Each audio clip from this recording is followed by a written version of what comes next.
How's it going, Critter Family? I hope you all are doing well. Today we are going over a video by Dr. Orion the Veterinarian, the prong, in parentheses, pinch collar controversy, and what we really know. So, we have a cute little Dalmatian here.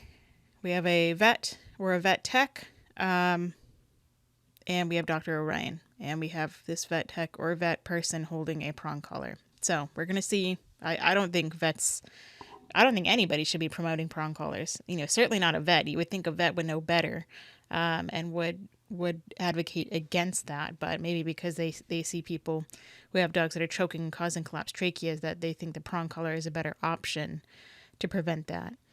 But okay, anyway, let's just get started. So I'm going to tell you how to use this collar and some safety tips you need to know from a veterinarian. I'm also a veterinarian, Dr. Ryan, a veterinarian and a veterinary behavior residency graduate. In case you're wondering, I blurred her face throughout the video because I think that some of the things that she's saying can cause her to be liable. And I'm still hoping that she would see my video and maybe take down her video or change the ways that she thinks. And before you ask... Well, that's an awful nice thing of him to do. Personally, I wouldn't have done that, but I mean, I'm not as nice a person as he is, as everybody can probably, I'm sure, tell. I mean, I try to be, as good of a person as I can, but, there's certain things that I'm just like, no, if you're going to say this, you better, if you're going to say controversial things and put out dangerous information, you can have your face out there for people to see exactly who's saying it. That's just me. But let's see what Dr. Orion has to say. I actually did. Sorry, let me just say there is a difference between, let me unpause this so it's not all weird.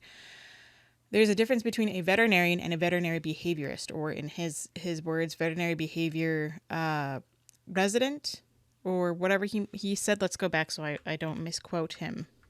Video, and because I think that some of the things that she's a veterinarian and a veterinary behavior residency graduate. Residency graduate, okay. So that is a big difference between that and not saying just being a veterinarian, but there's a difference between being a veterinarian who studies the health of many different animals and species, and they specialize in that, and there's certainly kudos to that, because there's a lot of work that goes into that, but there's also a difference between that and a veterinary behaviorist, where they study the behavior, or they have, in most cases, they have a PhD or at least a master's degree in animal behavior, in animal science. So that's the difference between the two. So he says, "Hi, doctor. I'm a veterinarian too, and a veterinary behavior residency graduate. I wrote you a comment inviting you to discuss this video, which sadly is inaccurate, but you deleted my comment. I'm trying one more time with hope of communicating what we know is wrong with the use of prong collars and other aversive tools. Please email me the address in my channel," and blah, blah, blah. And never reach out. Let's see what this veterinarian thinks about prong collars and what I think about him. So I have my dog Blue here, who is a 70-pound Dalmatian, who is super strong, but he's an extremely loving and obedient boy, and we use the prong collar. I'm already confused. If he's a good, loving, obedient dog, why are you using the prong collar? I mean, if he's that obedient, do you really need to use it? So it is... Or is he obedient? And this is one of those cheap types of prong collars that you get from, like, the store. Nice watch. Anybody who watches H3 knows they go through Watch Talk a lot. So I've learned to notice people's watches from that. Anyway, I'm always going down a bunch of different rabbit holes. Sorry. But she may use the prong. The dog may be obedient because of the prong collar. It's a great training tool. And hence the word training. You should only use it in training, not 24/7, which I don't agree that you should use it during training at all anyway. This collar should be looked at as a choke tool chain itself. on that Rottweiler. No, it's not a great training tool, and it shouldn't be looked just as a training tool. You could say it's just a training tool about everything, about a shock collar, about a whip, about a bit. Somebody just wrote in one of the videos I did about a horse. I don't know which one it was, but they said there's nothing wrong with bits and whips and spurs and all this other BS. Well, that person, I just blocked him anyway because I don't need that kind of nonsense. But they said there's nothing wrong with that. Okay, how about you put a metal bit in your mouth? Have somebody ride you that's either too heavy for you, pulling on your mouth, and then whipping your ass and getting you to do whatever they want you to do, even though it's painful and confusing to you. Okay, then you can come tell me that bits and whips are not a problem. But many things that actually cause pain to the dog and today are considered inhumane. But stick around, I am going to And are mention also, these tools are also seen as they've been, they are illegal in other countries. what we scientifically know can be the result of using aversive methods. And I'm probably also going to give a few tips on what you can do instead of using a prong collar. The Thank reason you. I don't like dogs wearing this all the time, and they should never wear it all the time, is because it's irritating to their skin and can cause hot spots or skin infections all the way around their neck. And it's a constant correction.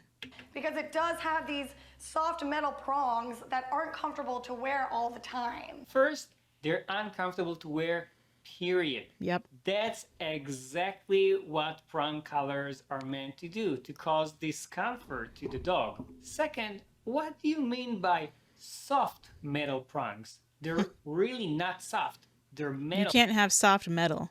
I mean, you can have soft metal in the sense of like gold is a softer metal than maybe iron or steel or something like that. And people can correct me if I'm wrong about the type of metals that are softer, like a 100% pure gold ring will bend a lot more easily than maybe mixed with other metals. You can have a soft metal that way, but when it comes to metal and skin, there is no soft type of metal. It might be smooth, but when you have points like you do on a prong collar, that's not soft. They're really hard. You don't believe me? How about this picture, or this picture, or this picture? And here's another one. Yes, prong collars will not cause skin damage right away if you tag on them not too strong or if it's not on the dog for a long time. But they have a higher risk, a higher potential of causing damage than other tools that are much more effective. Let me show you what it looks like on a human. How's it going, Doggy people? Hope you all are doing well. I hear a lot of people who are talking about prong collars in the good light and bad light. People like them, people don't like them. So today I'm going to show you how to use a prong collar properly. I have a good old Herm Springer because apparently the other type will break. I don't know how hard you're pulling on this to cause it to break or come undone, so that's already worrying. But they say it's just pressure. Okay, so all these clips that I've found of dogs yelping or shutting down in pain must be because they're too soft, right? Well, I'm going to try it myself. So we got our trusty leash here. Going to attach it to prong collar. It's on, and it is tethered to the door. So I'm just going to start walking, and when I hit the end of this, it should just be pressure. It shouldn't be painful, right? I'm going to have it as high as I can up. This is going to be how it is. So, okay, so we still have it on. I know there was a cut there. Don't worry, we are still, where is it? Tethered to the door, tethered to me. Okay, you can see it's already, God, my throat is already like red just from having it on, but that could just be me. So, if we're just walking and we don't know how long this thing, oh, Jesus Christ. Holy sh**. Oh my God. Good boy. I did not expect that to hurt quite so much. Whew. Wow. That one little bit of wearing and the correction. You can see the points of where the prongs were. So this is what's happening underneath the dog's fur. Okay, and dogs tend to have darker skin underneath the fur, or, I mean, some of them are really pink, but unless you go looking for it, you're not going to see it. That was from one correction of my own doing, walking to the end of a 6-foot lead tied to a door. So that was my own forward motion correcting myself. And people say, if the dog's stupid enough to walk forward, they deserve the correction. Well, you're an idiot, and you're trying to make it okay to abuse an animal. I mean, I feel so bad for animals that don't have control of when they get that correction. So that was a correction on a human, on myself. Now we're going to go back to the video with Dr. Orion and see what this other veterinarian has to say. So a few reasons your veterinarian may recommend a prong collar may not Is because they don't understand animal behavior. That's one of the few reasons they may recommend a prong collar. just be They may mean well, but they don't understand behavior because they don't study behavior enough. training reasons. Even though pulling on the leash, making an unenjoyable walk where your shoulders feels like it's getting ripped out of the socket, that may be one reason you need the prong collar with your dog. Or the fact that your dog is choking themselves and causing a collapsed trachea because they haven't been trained not to pull on the leash. And you don't need a prong collar or an abusive method to teach them not to pull on leash. Dog. But other reasons are if you have a tiny dog like a Cavalier or something that loves pulling, that dog puts pressure on their trachea. Well, they should be on a harness anyway. No little dog should ever be walked in a regular collar. And can irritate their throat and cause a worsening collapse of their trachea, which could be bad for the dog. That's why they make harnesses. Oh, so you're doing it because you care for the dog. That's good. I'm not being sarcastic. But if you really care about the dog, why not use, and that's a tip for everyone, why not use a no pull harness? Yay. Also, and that's something that all those that support using prong collars say, that the pressure that's applied by the prong collar is evenly distributed around the neck, and it's not like poking just a specific spot, and that's why it doesn't hurt that much. It's like laying on a bed of nails. You can lay on a bed of 20, 40, 60 nails, 10, 12, 24 nails, which is the points on a prong collar. Or you can lay on 10 trillion nails. You're still going to feel the nails because it's a nail, but it's going to be a lot different with your body surface. Even over, there's going to be a significant difference between laying on a bed of 10 nails versus 100 nails versus 100,000 nails.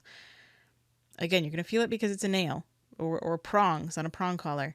But if you had 10 trillion nails that you were laying on, that's a lot different feeling for the surface area to be more broadly laid upon the bed of nails than just laying your entire, say 150-pound body or even 20-pound body on a bed of 10 or 12 or 14 nails. But if that's actually true, it will cause exactly the same things that a flat collar causes. It will also irritate the trachea, the windpipe. But if it's not true, if it's not evenly distributed and it is actually pressing on specific points, which is the case because that's why they get the skin damage, it can actually cause many more issues, like pressing on nerves and blood vessels or the thyroid glands. Now, Exactly. doctor, and everyone else out there, if you really want to give advice about behavior, let's start by reading a little bit. I think that a good starter book for veterinarians is this one. I'll put the link in the description below in case you want to get this one. It's a pinch collar to stop them from Sorry. It's a prong collar. They're prongs. Not a little pinch. It's a prong collar.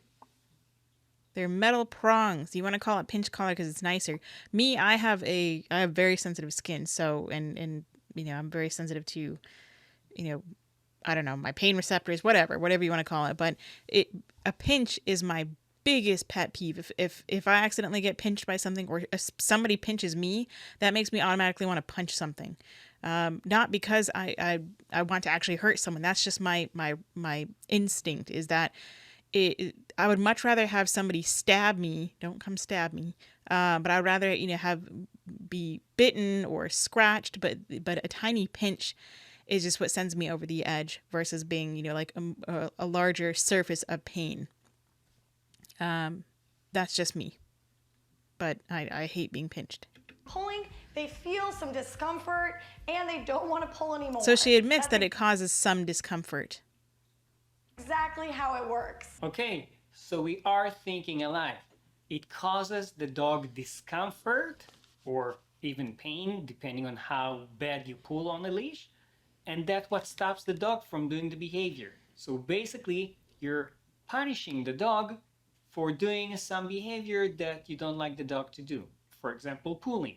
But you're not really addressing the cause for the dog to be pulling. And that's the bottom line. That's the problem of using those aversive techniques.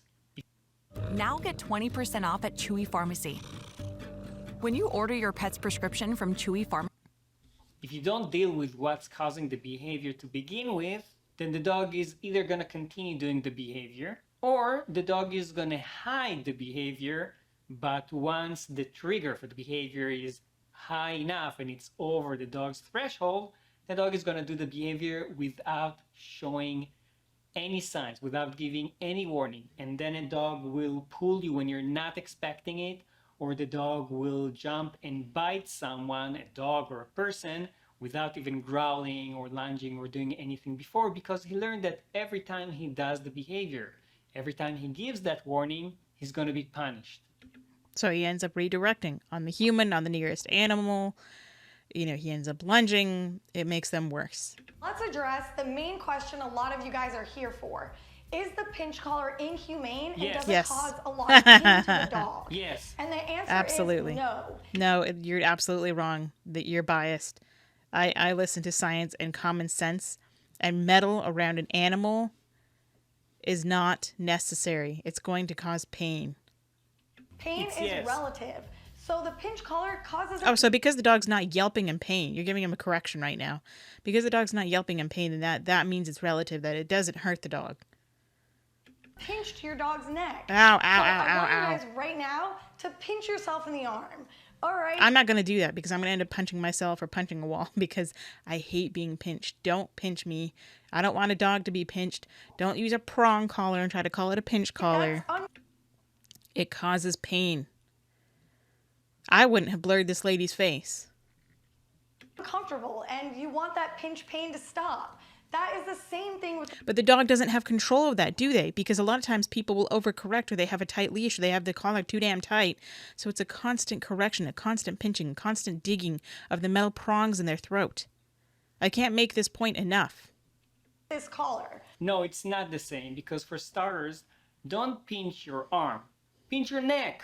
Second, Exactly. you're not pinching only one spot. You're pinching a lot of spots all at the same time. Exactly. So maybe bring a couple of people to pinch you at the same time on the neck and then tell. Have 14 different people or 14 different hands come pinch you in the neck an inch away from each other. And then have that constantly going on, or have that when you're nervous, or have that when you're trying to get away from them and they keep pinching and they pinch harder and it digs further into your, it's not going to dig further into your neck. It's going to be pulling your skin. Me if it hurts or not. Third, when you're pinching yourself, you can control how hard you're doing it, Exactly. how long you're doing it, where you're doing it, and you're aware that you're gonna be pinched. Now, you said that pain is relative.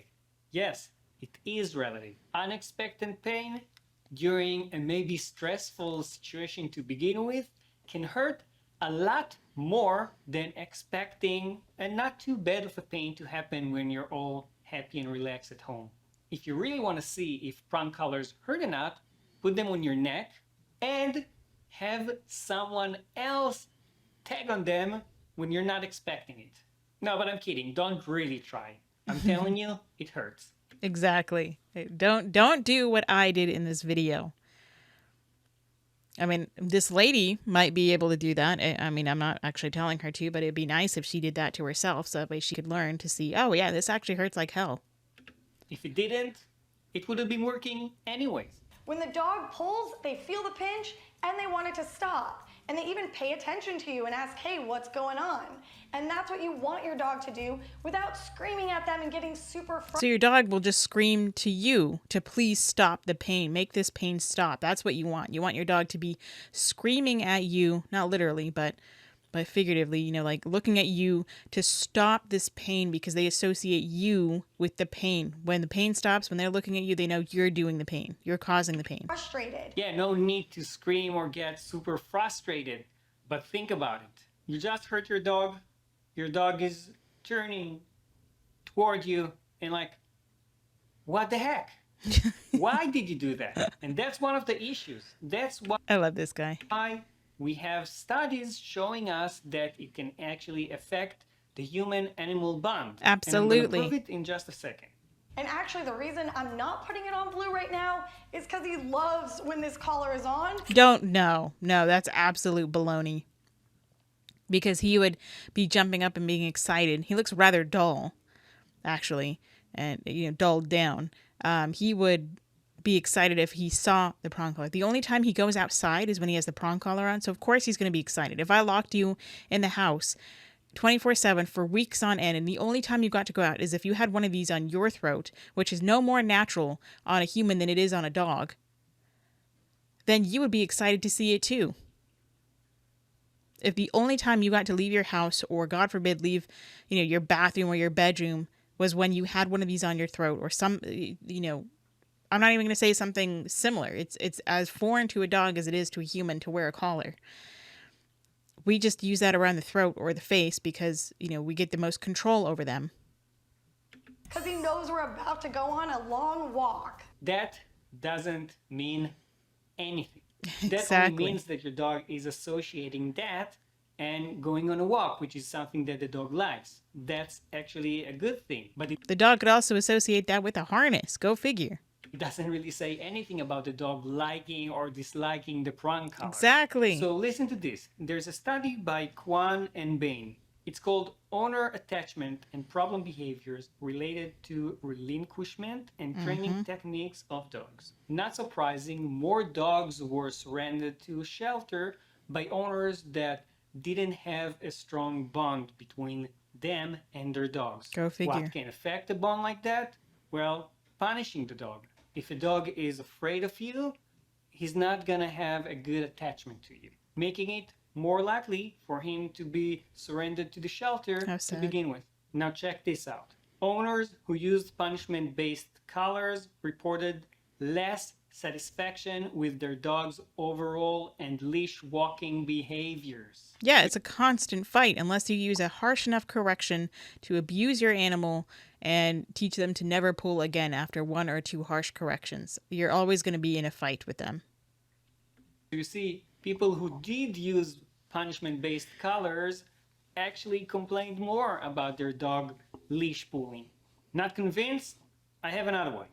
A study by Dinwoody et al. It's called An Investigation into the Effectiveness of Various Professionals and Behavior Modification Programs with or without medication for the treatment of canine aggression. In this study, there's actually a lot of things that showed how good training techniques help with the dog. But I'm not going to discuss everything, so again, links are down below. Read the entire thing.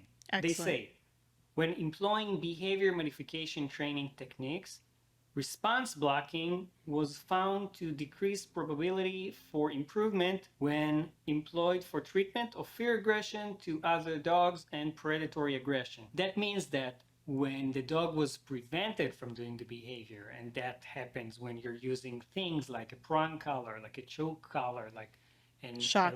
e-collar, electric collar, shock collar, these tools, these techniques will actually reduce the probability of getting better. And they specifically say for things like predatory aggression. Because it just teaches the dog what not to do. It doesn't teach him what to do. It just says, stop acting this way. Or just punishes them. But they don't know. It's like people in prison. Oh, sorry, Allie, do you want to come over? Hi, baby girl. Hi, baby girl. You just gonna lay on me? All right, you can lay on me. Not sure if you can hear her or not. All right, so you can still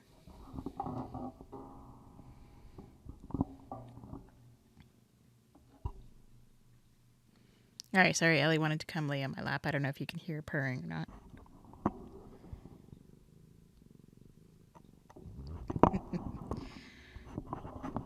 Now she's chewing on my headphones.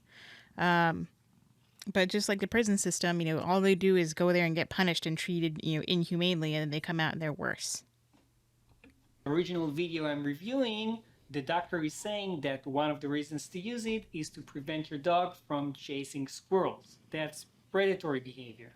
What did help? Well, improve dog owner communication, habituation, relaxation protocols, and short and frequent training sessions were the most consistently beneficial behavior modification techniques.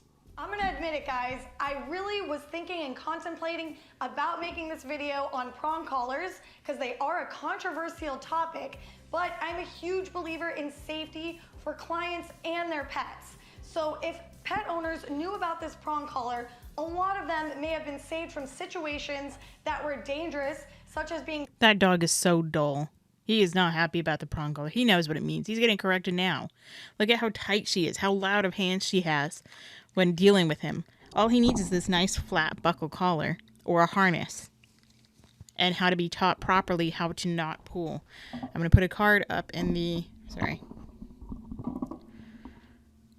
I'm going to put a card up here to show a link to a video of how I teach dogs to walk in loose leash in a harness that clips in the back. I don't even have to have a no-pull harness.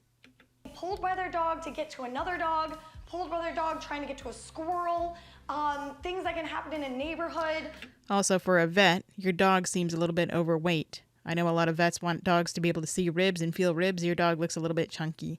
I'm not at all about fat shaming animals. Like everybody always fat shamed my animals, and I admit that Adonis could have lost, a little bit of weight.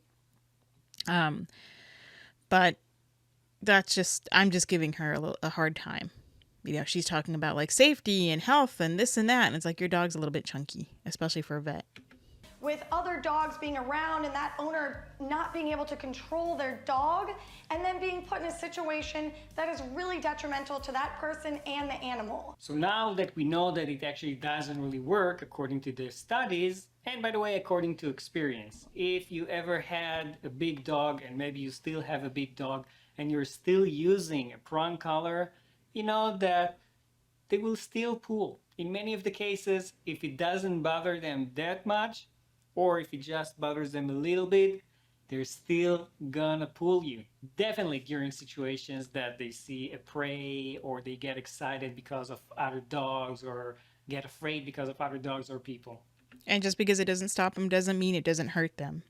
It's not gonna work. And actually, it's not a controversial topic if you are keeping yourself up to date with continuous education, which clearly she didn't, because I doubt that you'll find even one specialist, one diplomate of the American College of Veterinary Behaviorists, and I'm assuming because of her accent that she's American, that will support the use of prong collars.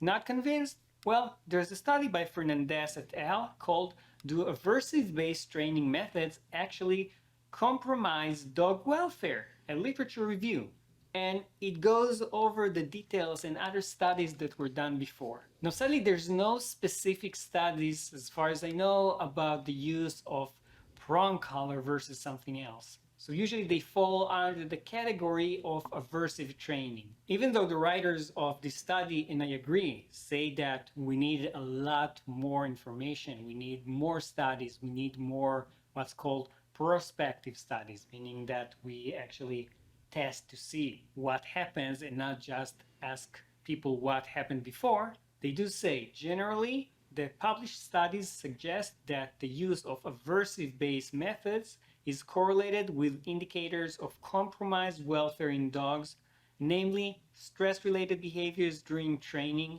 elevated cortisol levels, and problematic behaviors such as fear and aggression. Yes, so by using... I know that firsthand because my Shiba, when I went to a dumb trainer who didn't know any better, well, I mean, they should have known better, but didn't actually know what they were talking about. They put him in a prong collar, and I used that for 6 months. Caused his his trachea to collapse, and made his behavior far worse until I found a positive reinforcement trainer at PetSmart. Go figure.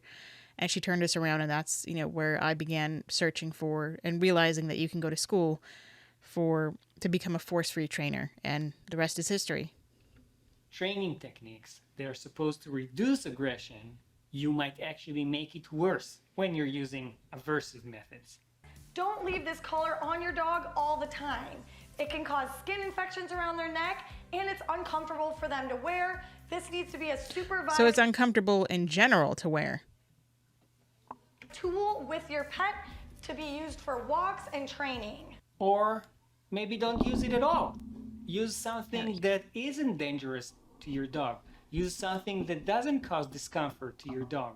Is make the prong collar a Allie, positive get outta thing with here. your dog. Slowly introduce it to them on your walks or during training, but this isn't a substitute for the actual training. So when you're on Don't walks chew with on them that. and they're wearing the prong collar and they see a squirrel, you tell them no, leave it, before popping that collar and pinching them. So there's no substitute for actual. God, look at that. Ellie, get out of here. Scooch. Come on. Crawling all over my desk like a crazy girl.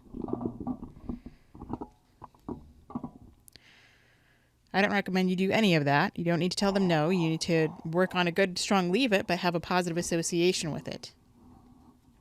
Actual training when using the prong collar. Quit chewing on And that. even No. that advice No, is don't wrong. join. Even if you are using punishment, saying no, leave it, waiting, and then As I say no to Ellie, I'm petting her. So even then, if I say you don't need to say no, I mean, I'll be like, no, kind of thing. But she's not afraid of anything. I mean, she's not afraid of me. I'm petting her as she's chewing on my headphones. Quit chewing on the desk. Scooch. Scooch, good girl. Oh, now you fell. popping, then punishing the dog, not going to be that effective. Punishment needs to be done in a very specific way in order for it to even be slightly effective. And this is not the way. I really hope I convinced someone that using these methods is wrong, but if not, You convinced me, that's for sure. Or you reinforced my beliefs in it. Don't worry, Dr. Orion, I'm with you. I'm willing to answer questions. Just be polite. If you're going to be rude, I'm not going to reply. I'm probably going to just hide you from the channel. And if you're Exactly. bored, I made this video about a trainer, a famous trainer that uses a prong collar. It really hurts to even watch it. I can't watch this guy. This guy, Garrett Wing, I can't watch him. I get way too frustrated, as my viewers know. So thank you for watching. If you haven't subscribed to Dr. Orion already, then go subscribe to him, Dr. Orion The Veterinarian.